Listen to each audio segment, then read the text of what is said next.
أما بعد فأعوذ بالله من الشيطان الرجيم بسم الله الرحمن الرحيم الصلاة والسلام عليك يا رسول الله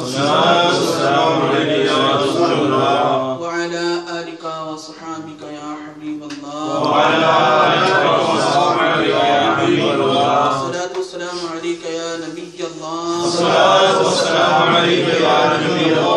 وعلى آلك وصحابك يا نور الله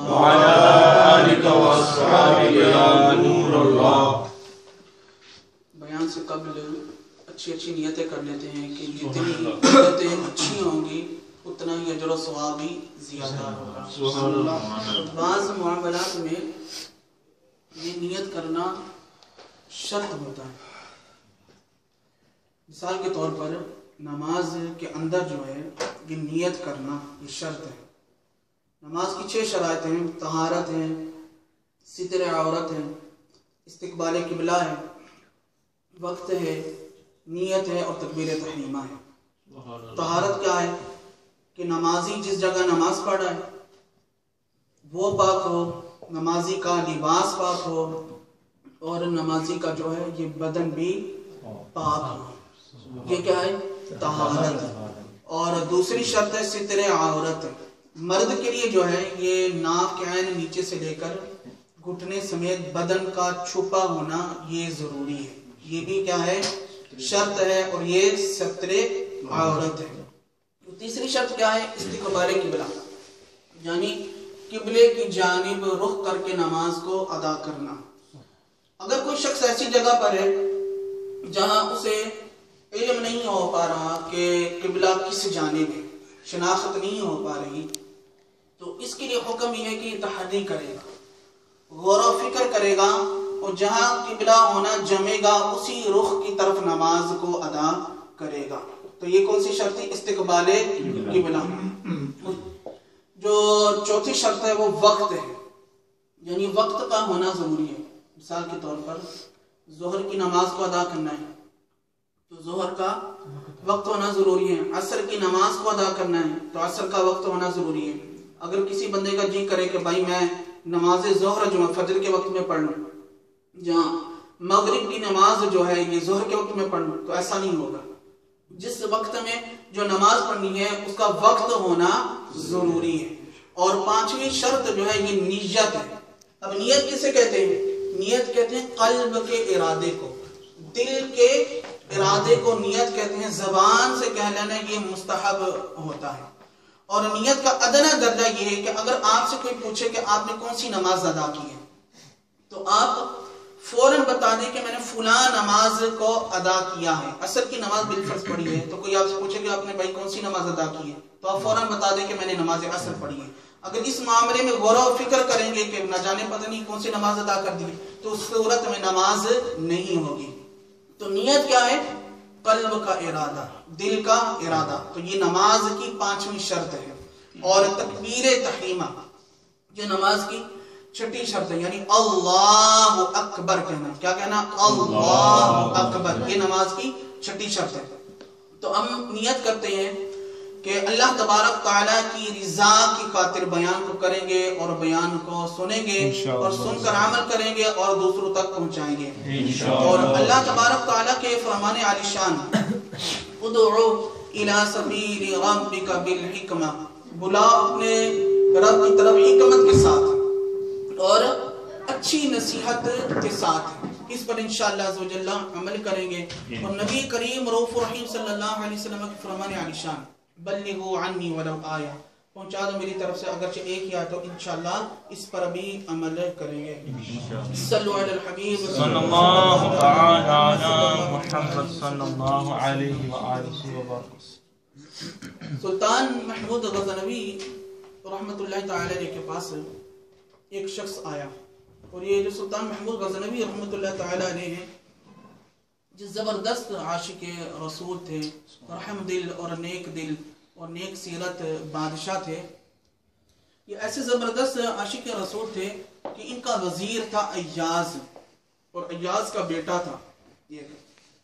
انہوں نے ایک مرتبہ ایاز کا جو بیٹا تھا اسے یہ کہہ کر مخاطب کیا، اسے پکارا، اے ابن ایاز، اے ایاز کے بیٹے. اب جو لڑکا تھا اس نے محسوس کیا، اپنے والد سے ذکر کیا کہ آج سلطان محمود غزنوی رحمۃ اللہ تعالی علیہ نے مجھے ابن ایاز کہہ کر مخاطب کیا ہے، ابن ایاز کہہ کر پکارا ہے.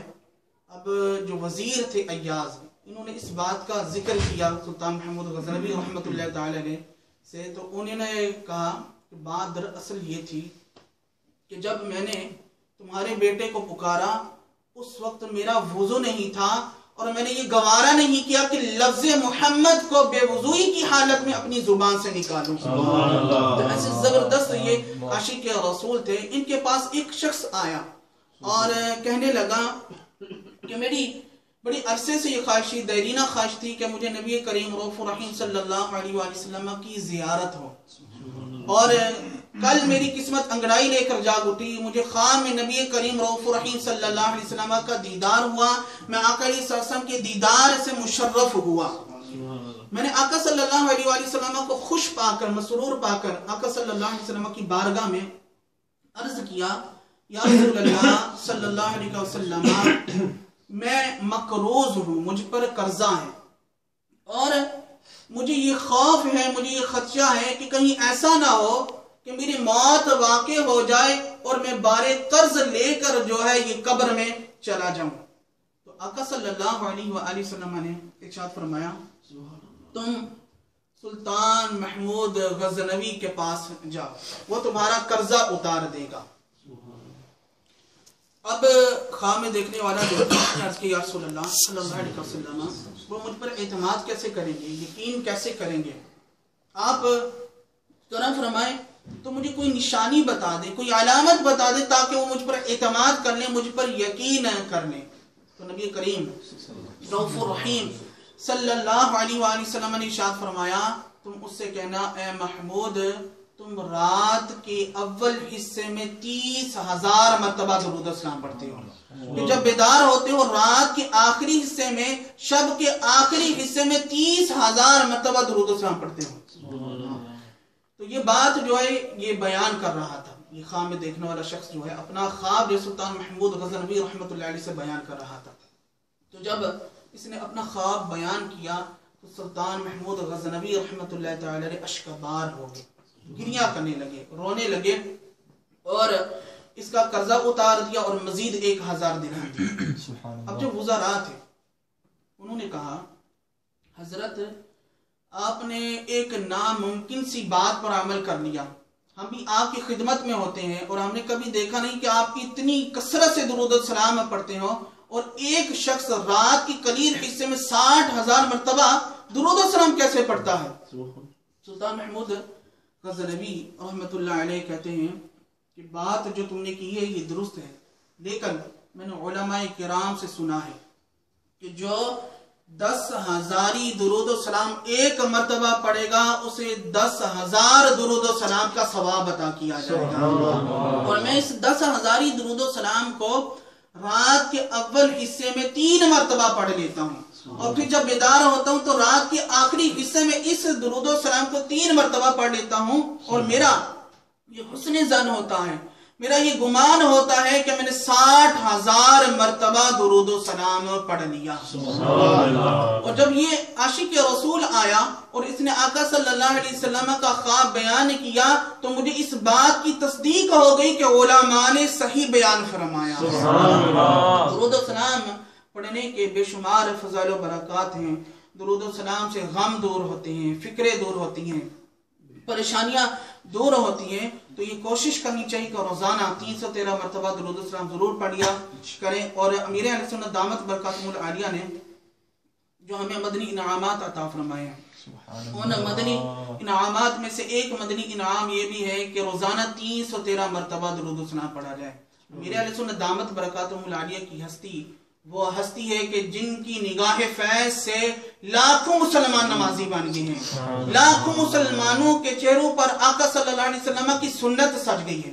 تو یہ میرے اہل سنت دامت برکاتہم العالیہ فرما رہے ہیں کہ 313 مرتبہ جو ہے درود و سلام پڑھا جائے. تو انشاءاللہ نیت کرتے ہیں کہ 313 مرتبہ روزانہ درود و سلام پڑھیں گے. صلو علی الحبیب صلی اللہ علیہ وسلم.